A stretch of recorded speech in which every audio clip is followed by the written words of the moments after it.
ఒక నిమిషం అమ్మా, ఇప్పుడే వస్తాను.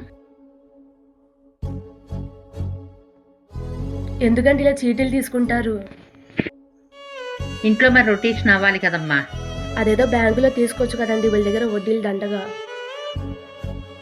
అయ్యో పాపకి చాలా జ్వరంగా ఉందే.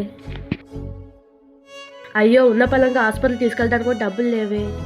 ఇంట్లో మరి రొటేషన్ అవ్వాలి కదమ్మా. హలో, ఏవండి? పొద్దున చీటీ అతను వచ్చాడు కదండి, ఒక 10,000 అడుగుతారా? ఎందుకమ్మా? పాపకు ఇంట్లో బాగాలేదండి.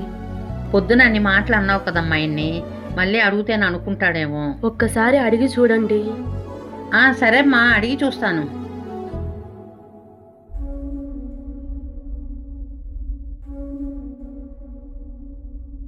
పాప జాగ్రత్త అమ్మ. ఒక్క నిమిషం అండి. ఇదే డబ్బులు మీరు బ్యాంకులో అడిగితే 36 సంతకాలు అడుగుతారు.